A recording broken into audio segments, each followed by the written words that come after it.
Knock knock or ding dong. Somebody's at your door. You are not expecting anybody and it's late night. You check the peephole and you don't recognize the person. Open the door, the stranger demands. What do? It's a scene from countless thrillers and horror films, and yet it strikes a fundamental fear in us. One, in modern life, opening the door to a stranger is a daily occurrence. And two, even though we have to do it daily, we cannot completely dismiss the fear that we cannot be sure who that stranger behind the door really is and what the person might want from us. And that's the theme of today's episode. It's a healthy mixture of paranormal and non-paranormal accounts, but all of them are equally creepy. So, here are 5 allegedly true stories from Korea about an uninvited visitor at the door. As always, handpicked, translated, and narrated by your host, Anthony.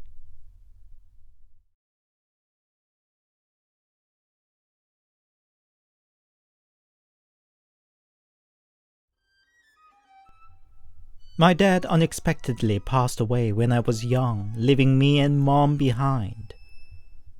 One night, rain was pouring down as if the heaven were broken, and Mom and I were just watching TV, cozy at home, when the doorbell went off. We were surprised because there was absolutely nobody to visit us so late at night. "Who is it?" I asked. Excuse me. Could you lend me an umbrella? It was a female voice, sounded about middle-aged, and shivering weirdly. Who are you? Are you acquainted with my mom?" I said. I'm not. I'm so sorry. I'm new in the area and stuck in the rain. I could barely make out what she said from the other side of the door. Mom, who'd been watching it, stepped in. Meanwhile, out of curiosity, I went around the room with a window to the hallway and peeped out. The woman at the door was very odd.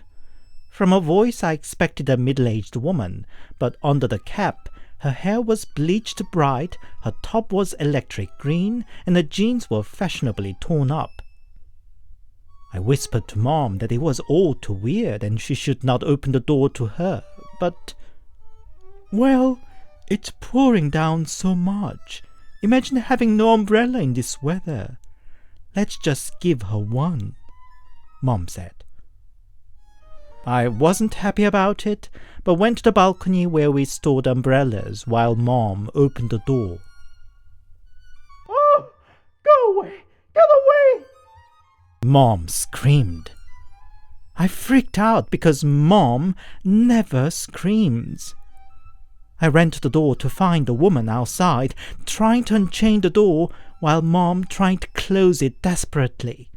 I jumped in to help her, and together we could finally lock up the door again. "What was that?" I asked. "Oh, it was nothing. No need to get scared. Let us just go to bed, okay?" Mom said. But before she could finish her sentence, the bell started going off.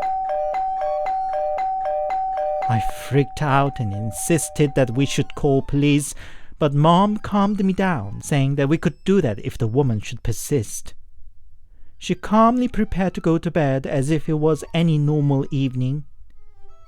But the commotion at the door only escalated, now to kicking the door. It carried on for a good half an hour.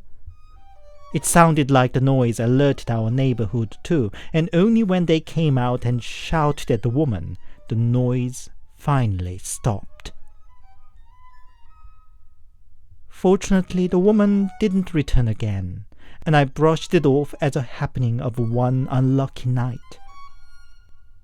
A few years later, I entered the university and moved out to live near the uni. On the first night away from home, I was talking to Mom on the phone. Suddenly, the memory of that terrifying night returned. "Do you remember the night, Mom? God, I freaked and cried so much then. I hope such a thing never happens, especially now that I'm alone here," I said. Mom took a little pause and then said, "I didn't talk about this because you seemed too terrified then. But you see, the visitor was indeed very weird. Not a single wet patch despite the claim having walked in the pouring rain. And in their left hand was what looked like a club. And you know what?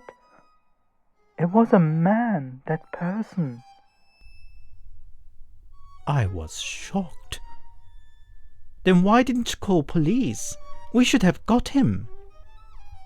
"Well, he would have run away before police arrived, and I didn't want to make him to take a grudge on us because he already knew where we lived and that there were just us two women," Mom said. Had I known the full situation, I might have lost my mind with fear. I wonder how Mom could keep her calm in that situation. Anyway, having learned the full story, now I always double-check the door of my flat before I go to bed.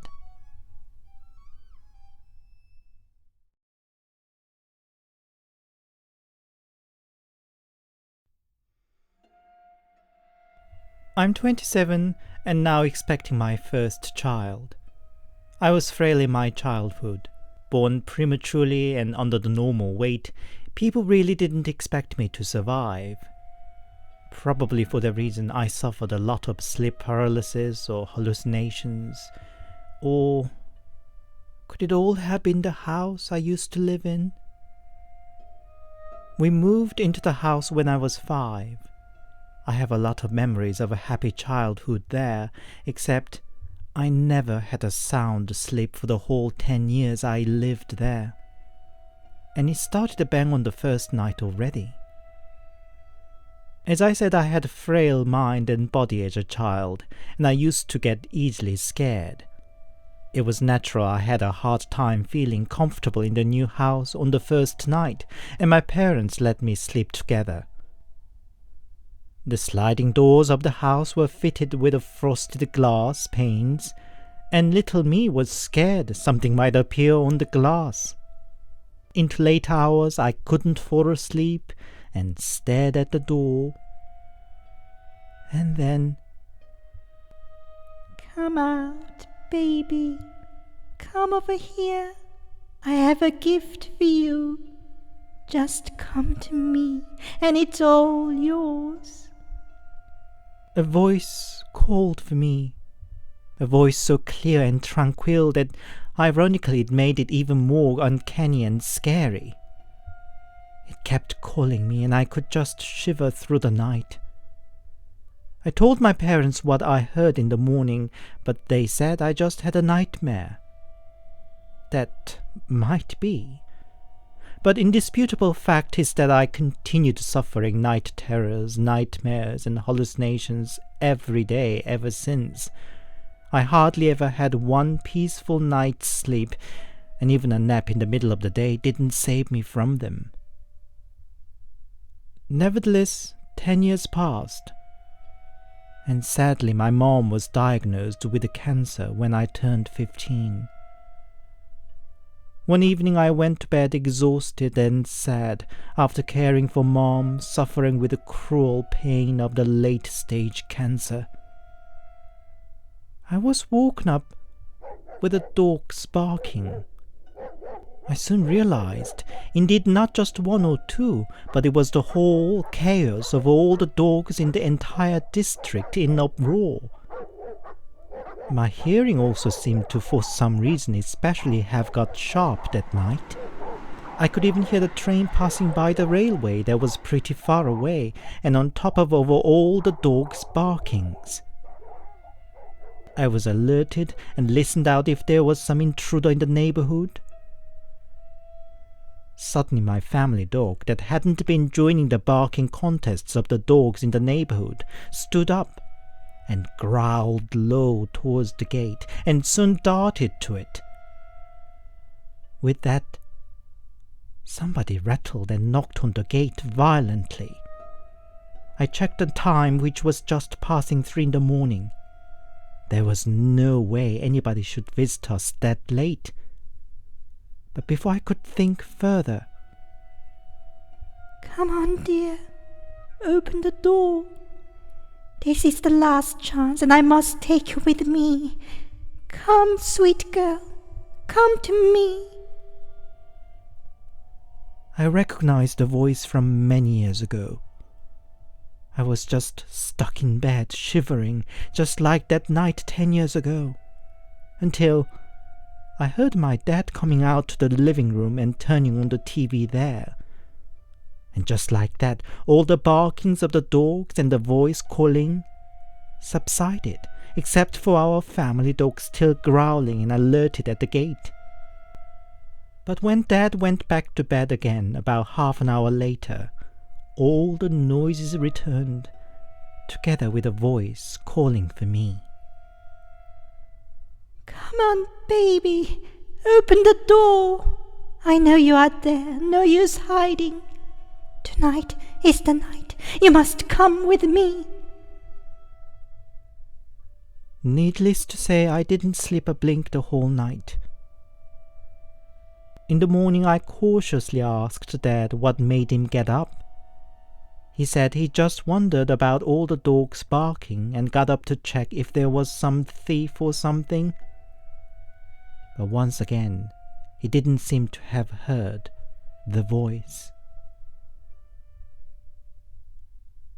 Not long after, I lost Mom to cancer. Dad and I moved to a smaller apartment, and ever since I haven't suffered any persistent sleep paralysis or nightmares. I don't know if it really was something with the house that was otherwise a happy childhood home for me, or who that voice was and what might have happened had I really opened the door. I try to keep just the happy memories there, but I cannot help but sometimes think of that strangely clear voice that so desperately called for me.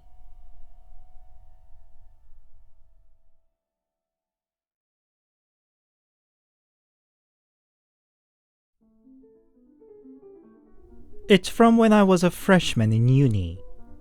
It was the first time I lived on my own away from home, and I took a great passion to arrange and decorate my little flat to my taste. That day too, I got a text from a courier that the packet I ordered was delivered, and I went straight back home after the lecture. They were all stuffs to decorate the flat, and I was all excited to unbox them and arrange them around, when I heard a footstep coming up the stairs. The old building had thin walls and doors that I could hear it clearly. I didn't think much of it and just minded my own business. "Help! Somebody help!" I was startled by a woman's cry for help. It sounded like coming from right outside of my door. It was yet just 1 in the afternoon. Other student tenants must be out, and the whole building seemed to be empty. Nobody responded to the woman's plea. I was hesitant. I read too many bad news about intruders and break-ins, and what if the situation were not the kind I could help, myself being a woman? So instead I called the police. While explaining what was happening on the phone, I peeped out through the peephole to check on the situation better. And I could not say anything for a while. A woman was standing right in front of my door, screaming for help, with a face devoid of any expression.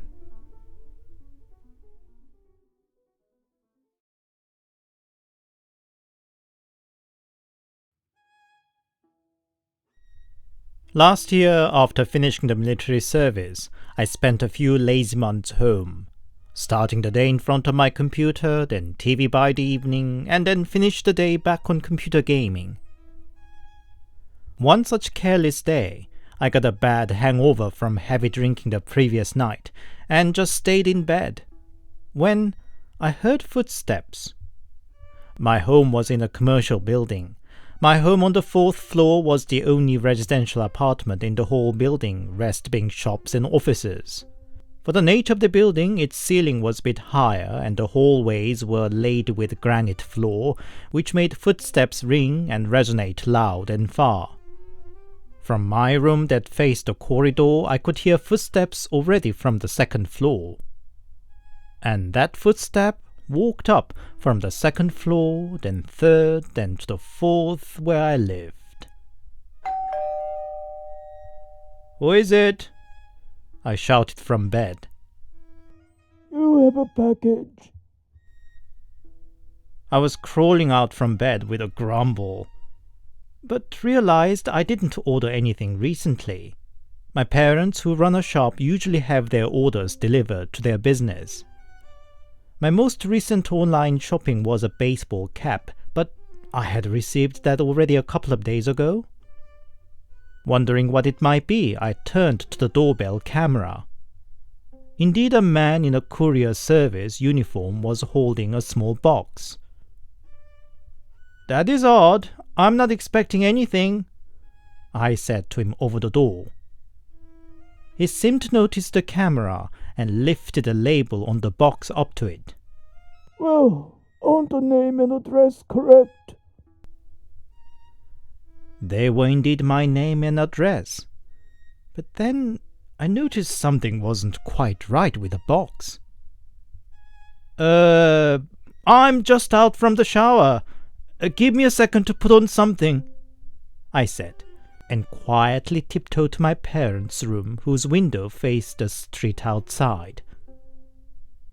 There was no sign of the courier van.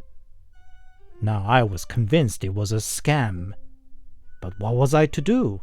He already knew my name and address, and confronting him might result in him coming back with a vengeance.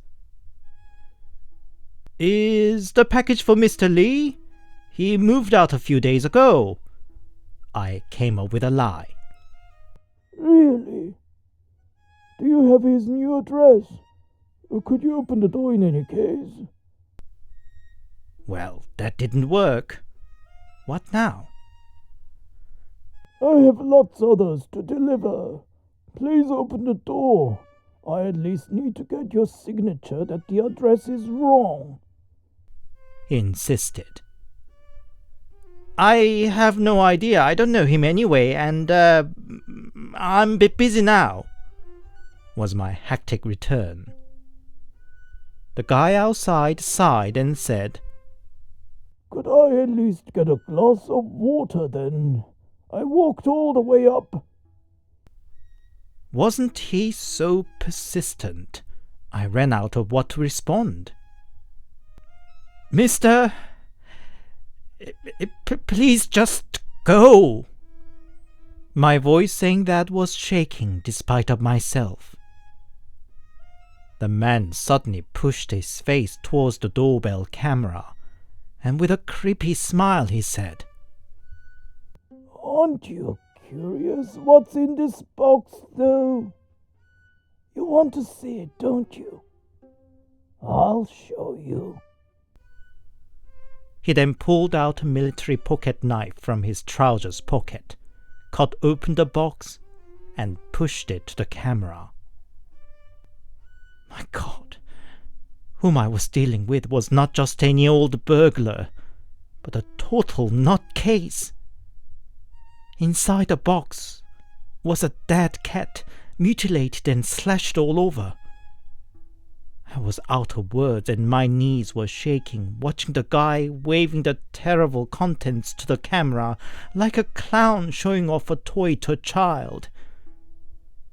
Getting no response from me, he took the box away and said, Aren't you lucky, you smart ass? But you know what? I have your name, address, and phone number, and now I know your voice too. Today you are lucky, but will you be so lucky next time too? Should I let him go? It was certain that he'd come back, and just as he said, who knows if I would be lucky again? I quickly reached out to my phone and took a shot of the face on the doorbell video just before he walked away. I dropped on the floor and tried to calm myself down, and noticed his footsteps stopping short at the 3rd floor. I peeped out on the street for the next 10 minutes, but I could not see the guy walking out of the building. The psycho was staying and waiting in the building. I first called my parents not to come back home, and then called the police.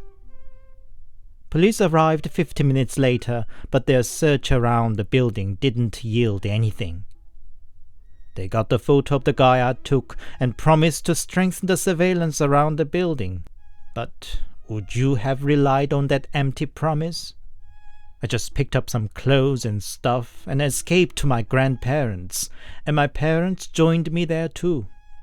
That way, we suddenly became refugees. A couple of days later, I got a call from an unknown number. My heart was about to jump out of my mouth in case it might be that psycho. But to my relief, it was the detective in charge of the case. Apparently there was a case of a robbery homicide in my town shortly before my discharge from the military, and the murder weapon used was determined to be a military pocket knife. It was suspected that the psychopath guy I dealt with be the same perpetrator, and my case was now under homicide investigation. He thanked me for the photo I took, saying it should help his investigation hugely.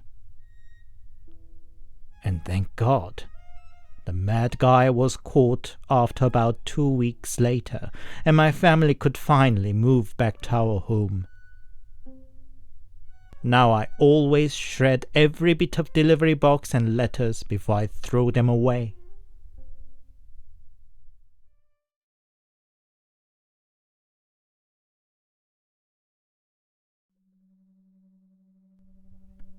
It's from my 2nd year in uni.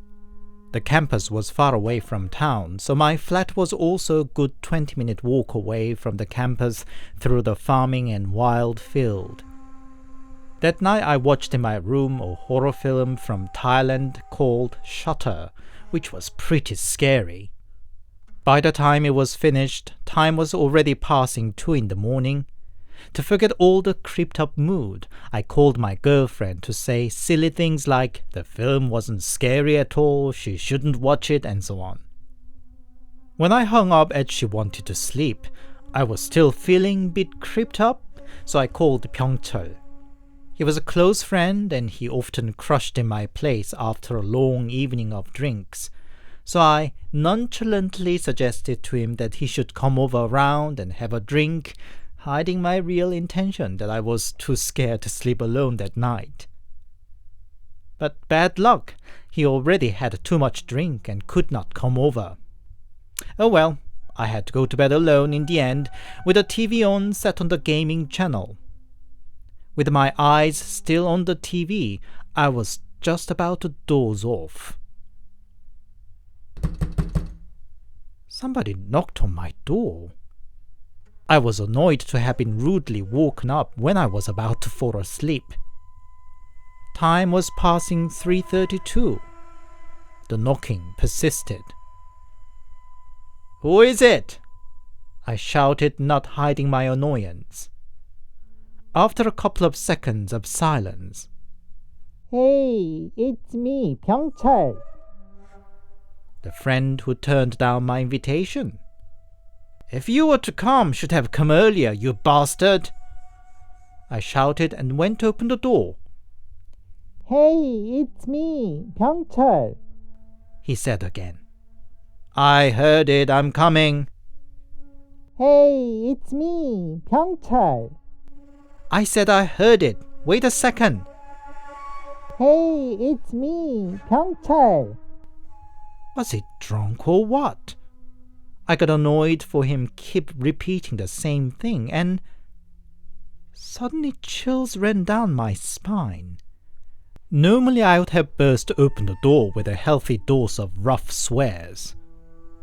But something wasn't normal.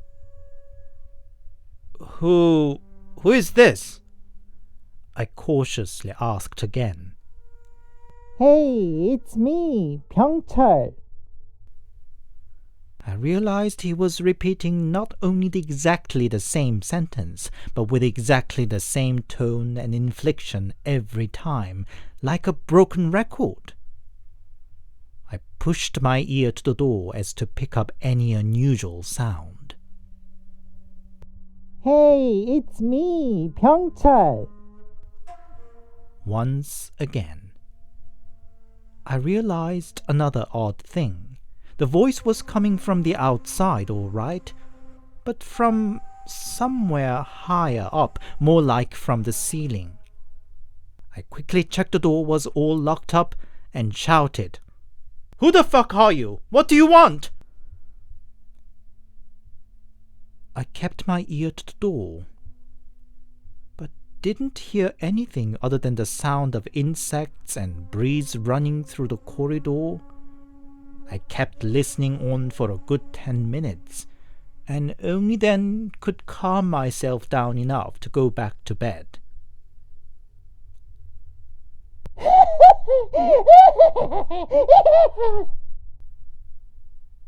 My heart skipped a beat. A voice I could not distinguish if from a man or a woman cackled loudly. I sat up on bed and stared at the front door.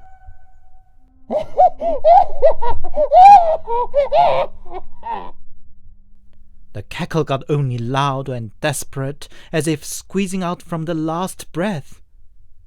I picked up my phone and texted Pyeongchul, as I could not dare to make any sound. "Hey, there's you outside my flat, but I think it's not you. Call me right now. I'm scared to death."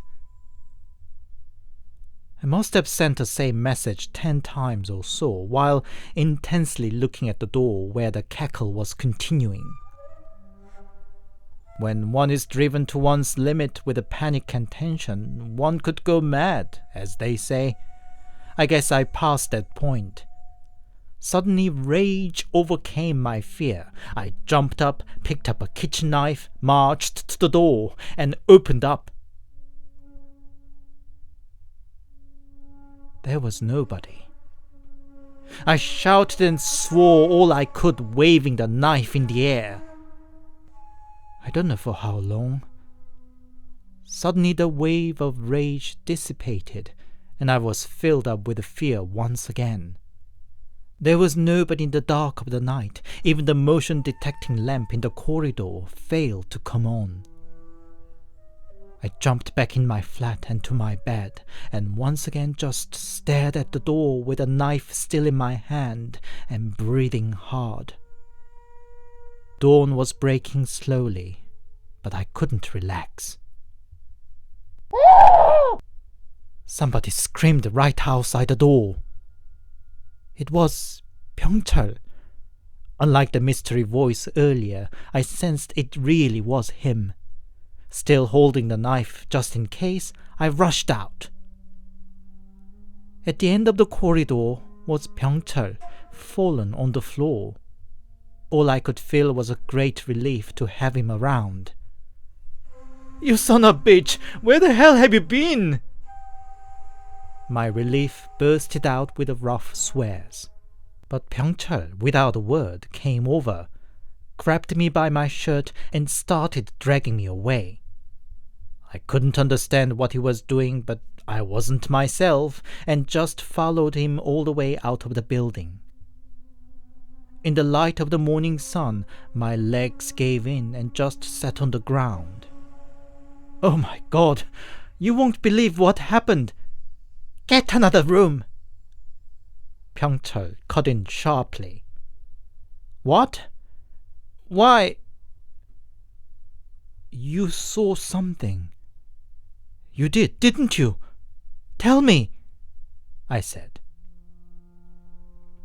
With a pale face, Pyeongchul explained that he woke up with my text messages and called me, but I didn't pick it up. So he hurried over and was shocked to find my flat window on the first floor all red, as if the whole room inside was drenched in blood. He ran up the stairs, only to find a head floating in front of my door, just a head without a body. He fell on the ground with a scream, at which I came out, and the head just floated into my flat through the open door. I stayed at Pyeongchul's until I moved out of the place a month later.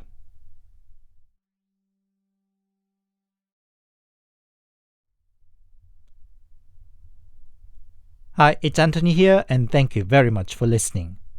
I hope you enjoyed today's stories. I don't know the situation in other countries, but in Korea, if you live in a densely populated residential area, it's not really uncommon that unwanted visitors knocking on your door, from missionaries trying to propagate their religion, traveling salesmen, to people asking to join a petition.